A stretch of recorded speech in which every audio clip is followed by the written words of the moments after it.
Hello friends, नमस्कार। आप सबका स्वागत है आप ही के अपने चैनल पे।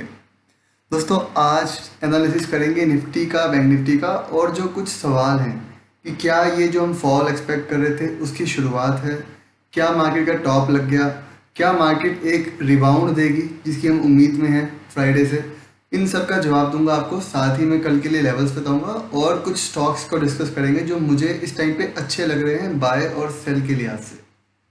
तो चलते हैं सीधा चार्ट्स पे, देखते हैं डेटा पॉइंट्स निफ्टी के, बैंक निफ्टी के, और हम लोग देखते हैं हमारा फ्राइडे का क्या व्यू था, आज मार्केट ने क्या किया, और फिर फाइनली कल का व्यू बनाते हैं। दोस्तों, डिस्क्लेमर शुरुआत में दे दूंगा कि ये जो वीडियो है मेरी एनालिसिस है, मेरा पर्सनल व्यू है। मैं किसी भी प्रॉफिट लॉस के लिए रिस्पॉन्सिबल नहीं हूँ और ये मेरा पर्सनल व्यू है। आप अपने फाइनेंशियल एडवाइजर से पूछ के या अपनी समझ से ही कोई भी ट्रेड या इन्वेस्टमेंट का डिसीजन लीजिएगा। तो दोस्तों, हम पहले देखते हैं हमारा फ्राइडे को क्या व्यू था। मैंने मेंबर्स जो थे चैनल के, उनके साथ क्या अपडेट शेयर किया था रात को कल आज के लिए। तो दोस्तों, मैंने यही लिखा था, market likely to gap down but don't panic. उसके अलावा हमारा व्यू था निफ्टी को बाय करना है अगर 11,010 के ऊपर सस्टेन करे with a small stop loss, सिर्फ 40 पॉइंट्स का स्टॉप लॉस, 10,970। मार्केट सुबह खुली और सस्टेन नहीं करी तो ये बाय नहीं बनता था। दूसरा बाय अटेम्प्ट हमारा था दोस्तों, क्लियरली लिखा हुआ था कि बाय अटेम्प्ट लेना है अगला 930 के आसपास with a stop loss of 880। तो मार्केट ने इस स्टॉप लॉस को भी हिट नहीं किया। यहाँ पे हमारी एक बाय पोजीशन खड़ी हुई है, मेरी पर्सनल पोजीशन खड़ी है, और कुछ जो मेंबर्स जो मेरे आप कह लो कि ट्रेड्स को फॉलो करते हैं उनकी भी पोजीशंस खड़ी हुई है। तो ये है अभी तक का अपडेट।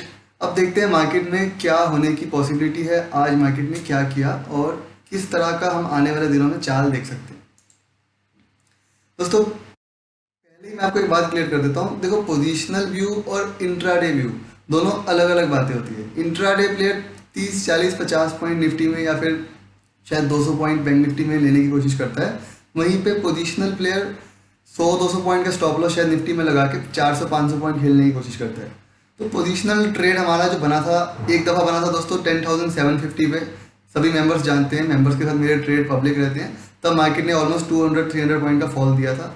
उसके बाद मार्केट ऊपर गई थी। जब मार्केट 10,250 के ऊपर थी तब मैंने कहा था मार्केट यहाँ के आसपास एक हाई लगाएगी, आपको यहाँ पे पोजिशनली शॉर्ट करना है। पोजिशनल व्यू हमारा वहाँ पे सेलिंग का था। तो दोस्तों, पोजिशनल व्यू आपको पहले बनाना होता है। मार्केट 500 पॉइंट गिर गई, अब आप पोजिशनली शॉर्ट करोगे तो क्या है कि आपका स्टॉप लॉस बहुत दूर हो गया। अगर आप इस लेवल पे जहाँ पे मार्केट अभी है आप शॉर्ट करते हो तो नीचे सपोर्ट पास में है कंपेरेटिवली और स्टॉप लॉस बहुत दूर है। तो दोस्तों, यहाँ पे पोजिशनल शॉर्ट नहीं बनता। पोजिशनल शॉर्टिंग की टेक्निक अलग है, आपको उसके लिए पहले प्रिडिक्ट करना पड़ता है, और कहीं ना कहीं जो हमारी इंट्राडे स्ट्रेटेजी होती है वो अलग होती है।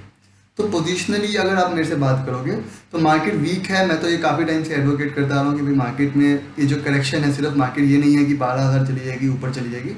तो मार्केट में वीकनेस तो है और मार्केट को सेल ऑन राइज करना है पोजिशनली हमारे को। ये बात से मैं कोई भी दो राय नहीं रखता। बट सिर्फ अगर आप इंट्राडे की बात करोगे, क्योंकि मार्केट कॉन्टिन्यूसली आप देखोगे तो भाई 400 पॉइंट गिर गई ऑलमोस्ट, निफ्टी की हम बात कर रहे हैं, और बैंक निफ्टी वहीं पे ऑलमोस्ट 2,000 पॉइंट गिर गया।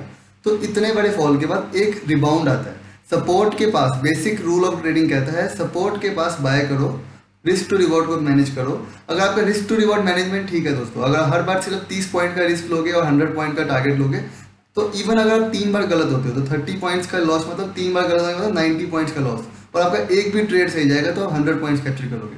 तो आपको रिस्क टू रिवॉर्ड देखना है। अगर आप इस पॉइंट पे रिस्क टू रिवॉर्ड की बात करते हो जहाँ पे मार्केट अभी है, हम मान लेते हैं मार्केट 10,900 पे है, तो दोस्तों बिल्कुल नियरेस्ट सपोर्ट जो है, काफ़ी एक स्ट्रॉन्ग सपोर्ट, वो खड़ा है 200 डेज की ईएमए। उसके अलावा 20 डेज की ईएमए की आप बात करोगे तो मार्केट बिल्कुल उसके आसपास है। तो यानी अगर आप सपोर्ट की बात करोगे तो जहाँ पे मार्केट है वहीं पे खड़ा है। अगर आप रेजिस्टेंस की बात करोगे तो साइकोलॉजिकली भी मिनिमम से मिनिमम भी 11,000 पे अगला अगर रेजिस्टेंस है तो वो भी रिस्क टू रिवॉर्ड के हिसाब से एक बाय ट्रेड को आपको सजेस्ट करता है इंट्राडे के हिसाब से। इसका मतलब ये नहीं है कि हम पोजीशन को रात को लेके सो सकते हैं अपनी बाय पोजीशन को, वो तो मैंने आपको पहले से मना कर रखा है। लेकिन हमारे को अगर इंट्राडे का व्यू बनाना है तो वो अलग है और पोजिशनल व्यू अलग है। आपकी क्या मनी मैनेजमेंट है, कितनी आपकी कैपेसिटी है लॉस बेयरिंग की, कितना आप स्टॉप लॉस झेल सकते हो, उस हिसाब से आपको डिसाइड करना है आपको कौन सा ट्रेड लेना है। अब देखते हैं दोस्तों आज के चाल में मार्केट ने क्या किया, किस तरह के वॉल्यूम्स थे वगैरह वगैरह। तो मैंने आपको फ्राइडे को क्लियरली कहा था कि मार्केट अगर 10 डेज की ईएमए जिसके नीचे आ गई है, इसके नीचे सस्टेन करती है तो मार्केट 20 डेज की ईएमए पे आएगी। तो मार्केट ने आज आप देखोगे 20 डेज की ईएमए के नीचे क्लोजिंग थी बट ऑलमोस्ट वहीं पे है, मार्केट 20 डेज की ईएमए पे आ गई। ड्यूरिंग दिस पूरा ये जो अपसाइड आया है, मार्केट में करेक्शंस भी आए हैं, अपसाइड भी आए हैं। बियर्स और बुल्स दोनों को मौका मिलता है। तो मार्केट में जब करेक्शन आया तो मार्केट 20 डेज की ईएमए तक आई है, जब मार्केट में अपसाइड आया तो मार्केट 20 डेज की ईएमए से ऊपर गई है। हर बार ऐसा हुआ है। तो ये ब्लू कलर की लाइन जो है ये 20 डेमा है इस टाइम पे, और मार्केट बिल्कुल वहीं पे है। यानी अगर मार्केट को कोई भी अपना कह लो कि अब एक और अपसाइड देना है तो मार्केट को यहाँ से रिबाउंड करना पड़ेगा। ये एक क्रिटिकल लेवल है, आप लेवल मार्क कर सकते हैं 10,880, मैंने ये फ्राइडे को भी दिया 10,880।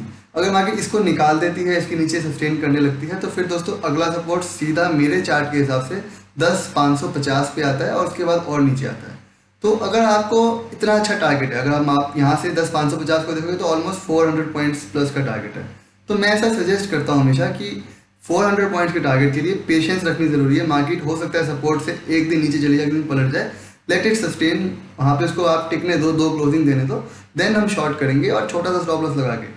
तो अगर आप पोजिशनल प्लेयर हो तो आपको मार्केट को 20 डेमा के नीचे एक दिन और क्लोजिंग देने का वेट करना है। यानी कल अगर मार्केट 20 डेमा के नीचे क्लोजिंग देती है, जैसे आज वॉल्यूम्स अच्छे थे, आज कैंडल बेरिश बनी ऐसे ही, तो हमारा टारगेट 10,550 का आ जाएगा सीधा। तो आप वहाँ पे फिर एक छोटा सा स्टॉप लॉस लगा के, से 11,000 का स्टॉप लॉस लगा के, यानी 100 पॉइंट का स्टॉप लॉस लगा के आप 10,550 ऑलमोस्ट 400 पॉइंट्स के टारगेट के लिए प्ले कर सकते हो। ये है व्यू निफ्टी का। अभी इंट्राडे व्यू, इंट्राडे लेवल्स पे मैं बातचीत करूंगा, अलग अलग डेटा पॉइंट्स को हम देख रहे हैं, पोजिशनली डिस्कस कर रहे हैं इस टाइम पे क्या सिनेरियो है मार्केट का। अगर मार्केट यहाँ से रिबाउंड करती है तो मार्केट को ऊपर रेजिस्टेंस जो मिलेगा 11,000 पे मिलेगा, जहाँ पे पहले सपोर्ट था, फिर 11,100 पे मिलेगा। उसके ऊपर की बात अब हम नहीं कर सकते क्योंकि मार्केट इस बॉक्स के बाहर आ गई। इनफैक्ट 11,100 की जगह एग्जैक्ट लेवल है 10,090, जो पहले सपोर्ट था कंटिन्यूसली, अब उस बॉक्स के बाहर मार्केट आ गई। आज पूरी की पूरी कैंडल बना दी विद वॉल्यूम्स, तो मार्केट ने इस बॉक्स के ब्रेक डाउन दे दिया।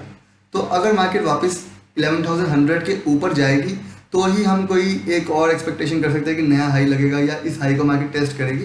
उससे पहले 11,000 और 11,100 तक के एक रिबाउंड की पॉसिबिलिटी है, क्योंकि कोई भी ब्रेकडाउन होता है मार्केट में या ब्रेकआउट होता है, उसकी रीटेस्टिंग का हमेशा रूल है कि रीटेस्टिंग होनी ही होनी है। यानी अगर 11,000 का ब्रेकडाउन हो तो 11,000 रीटेस्ट होगा एक दफ़ा। अगर 11,100 पे हम कहते हैं कि ब्रेकडाउन हो तो 11,100 तक मार्केट एक दफ़ा जाएगी। तो एक रिबाउंड बनता है, 30-40 पॉइंट्स का स्टॉप लॉस है। अगर आप इंट्राडे प्लेयर हो तो आपको स्टॉप लॉस को स्ट्रिक्ट रखना है, लेकिन आपको एक रिबाउंड पे प्ले करना हो तो आप कर सकते हो। और अगर आप पोजिशनल प्लेयर हो तो आपको सेल ऑन राइस करना है, उस राइस पे आपको सेल करना है।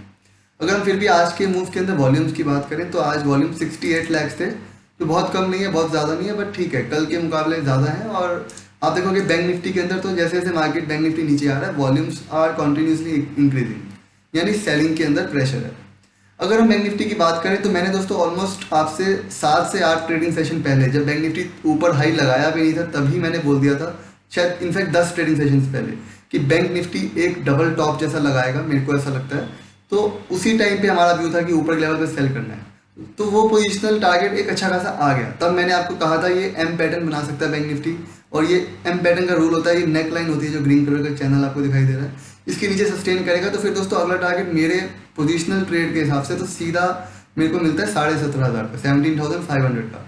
तो इतने बड़े टारगेट के लिए अगर मैं एक 400-500 पॉइंट का और वेट करूंगा, कंफर्मेशन का वेट करूंगा, तो वो ज़्यादा अच्छी स्ट्रेटजी है। अगर बैंक निफ्टी को हमने शॉर्ट किया पोजिशनली और ऊपर घूम गया तो हमारा स्टॉप लॉस बहुत दूर हो जाता है। तो हमारे को यहाँ पे बैंक निफ्टी क्योंकि एक सपोर्ट जोन के अंदर है, सप्लाई जोन के अंदर है, बैंक निफ्टी को यहाँ पे एक सप्लाई मिला, फिर दोबारा मिला, फिर तीसरी दफ़ा बैंक निफ्टी बाउंस किया, अभी फिर उसी जोन के अंदर है। तो यहाँ पे कोई न्यूज़ के चलते या किसी भी कारण से एक सप्लाई आ सकती है। इस सप्लाई के पीछे दोस्तों रीज़न कैश में वगैरह में तो सेलिंग चल रही है, बट फ्यूचर्स में जो उनका डेटा है बड़े प्लेयर्स का वो बुलिश है। तो सिर्फ एक वो रीज़न है कि हो सकता है एक सप्लाई लाके, एक बाउंस लाके ऊपर उसको डिस्ट्रीब्यूट किया जाए और फिर एक वापस फॉल लाया जाए। अगर आप बैंक निफ्टी का नेचर देखोगे, हर स्टॉक का एक नेचर होता है, हर इंडेक्स का एक नेचर होता है। तो बैंक निफ्टी जब ऊपर के लेवल पे था, जब बैंक निफ्टी पहले 12 अपना ऑल टाइम हाई 32,000 के आसपास हुआ करता था, तब भी ऐसा ही कुछ पैटर्न बना था। बैंक निफ्टी ने एक हाई बनाया, फिर दोबारा गया, तो बैंक निफ्टी ने एम पैटर्न ना बना के एक दफ़ा दोबारा तीसरी दफ़ा बाउंस दिया था फाइनली, एंड देन वो नीचे डाउन ट्रेंड के अंदर आ गया था। तो इस वाले बाउंस की अब हम एक्सपेक्टेशन के अंदर हैं, और ये वाला बाउंस अगर आएगा तो एक शार्प बाउंस आएगा। उस बाउंस पे आपको ये नहीं है कि बुलिश हो जाना है, आपको बाउंस पे तो सेल करना है, बट अभी जहाँ पे है वहाँ से आपको एक बाइंग अटेम्प्ट लेना बनता है, क्योंकि स्टॉप लॉस बहुत छोटा है। रिस्क टू रिवॉर्ड की आप बात करोगे तो यहाँ पे शॉर्ट करना एक अच्छी सोच नहीं है। अगर हम लोग दोस्तों ऑप्शन चेन की बात करें, और फिर कुछ स्टॉक्स भी आपको मैं दिखाता हूँ जो मुझे अच्छे लग रहे हैं बाय और सेल के लिए कल के हिसाब से, उसकी बात करते हैं। तो पहले हम ऑप्शन चेन देखते हैं, मार्केट की ऑप्शन चेन इस टाइम पे क्या बता रही है। ये 6 अगस्त की निफ्टी की ऑप्शन चेन है दोस्तों। तो आपको दिखाई देगा कि 10,900 पे फाइट चालू हो गई है, लेकिन ओवरऑल अभी पुट राइटर जो है वो कॉन्फिडेंस के अंदर है, ऐसी कोई दिक्कत नहीं है उनको। बट 11,000 पे अब काफ़ी क्लियरली आपको दिखाई देगा पुट अनवाइंडिंग हो रही है और कॉल राइटर बहुत ज़्यादा एक्टिव हो गए हैं। यानी अब ये जो अपमूव है 11,000 11,100 के बीच में कहीं तक आएगा, ऐसा कह सकते हैं। 11,200 वगैरह के बारे में हमें बाद में रिव्यू करना पड़ेगा, ये डेटा है चेंज हो सकता है, बट फिलहाल एक 11,000 तक के अपमूव की आप फिर भी उम्मीद कर सकते हैं। बट 11,000 अब एक बहुत स्ट्रॉन्ग रेजिस्टेंस का काम करेगा निफ्टी के लिए। दोस्तों अगर हम बैंक निफ्टी की ऑप्शन चेन को देखें तो बैंक निफ्टी की भी ऑप्शन चेन पे एक बार नजर डालते हैं। तो बैंक निफ्टी इस टाइम पे खड़ा है हमारा, आप कह सकते हो 21,000 पे, जो हमने एक सपोर्ट की बात की थी परसों फ्राइडे को वीडियो में, आपको कहा था कि 21,480 के नीचे बैंक निफ्टी निकला तो 21,000 पे ही रुकेगा। तो आज वैसा ही हुआ, जिसने उस व्यू के हिसाब से इंट्राडे ट्रेड किया होगा उसको 400-500 पॉइंट का प्रॉफिट आया होगा, जो काफ़ी अच्छा था। अभी हम अगर इंट्राडे के हिसाब से कल के लिए बैंक निफ्टी के लिए सपोर्ट रेजिस्टेंस देखें तो अब जो आज पोजीशंस बनी है दोस्तों, वो अच्छी खासी पोजीशन जो बनी है 20,500 पे बनी है। उससे पहले कोई ऐसा कॉन्फिडेंस नहीं है। 22,500 जो है ऑप्शन चेन के हिसाब से अगला सपोर्ट है। अगर हम 21,000 जहाँ पे बैंक निफ्टी अभी है वहाँ पे बात करें तो वहाँ पे भी अभी सपोर्ट ज़्यादा है, रेजिस्टेंस कम है। तो अगर बैंक निफ्टी 21,000 को जहाँ पे अभी एक क्लियर सपोर्ट दिखाई दे रहा है, यहाँ से रिबाउंड कर जाएगा तो ठीक है, फिर बैंक निफ्टी 21,500 और मे बी 22,000 के आसपास तक का एक आप कह लो कि अपमूव दे देगा। अगर 21,000 के नीचे सस्टेन करता है तो फिर 20,500 एंड देन तो फिर नीचे के लेवल खुलते चले जाएंगे। तो बैंक निफ्टी भी काफ़ी क्रिटिकल लेवल पे है। आपको बैंक निफ्टी के अंदर जो लेवल ध्यान देना है वो है 20,940, 20,940। यानी आप 20,940 के नीचे सस्टेन करने का वेट कीजिए, फिर नीचे के लेवल खुलते चले जाएंगे एक के बाद एक। अगर बैंक निफ्टी यहाँ पे जहाँ पे अभी है 20,940 तक नीचे जाके समझ जाता है तो फिर एक अपमूव आ सकता है 500 से 1000 पॉइंट का बैंक निफ्टी में मिनिमम। देन हम दोबारा इसको रिव्यू करेंगे। अगर मैं कुछ स्टॉक्स दिखाऊं आपको दोस्तों जो इस टाइम पे एक क्रिटिकल पॉइंट पे हैं, तो आप देखोगे एल.एन.टी को आज मैंने बाय किया था पर्सनली। और दोस्तों यहाँ पे आप देखोगे एल.एन.टी ने एक ये जो सपोर्ट ले रहा है इस चैनल पे, उधर एक आप कह लो कि रिवर्सल कैंडल बनाई है, सपोर्ट जैसा लिया है इसने। अगर ये एक बाउंस देता है तो ये एक अच्छा अपमूव दे सकता है हमारे को, ऊपर रेजिस्टेंस काफ़ी दूर है। तो एल.एन.टी एक बाय है। अगर इसको निकाल देगा तो फिर यही हमारा स्टॉप लॉस यहाँ पे हमने बाय किया, क्योंकि यहाँ से भी ब्रेकडाउन आ जाएगा, तो काफ़ी क्रिटिकल मोड पे है।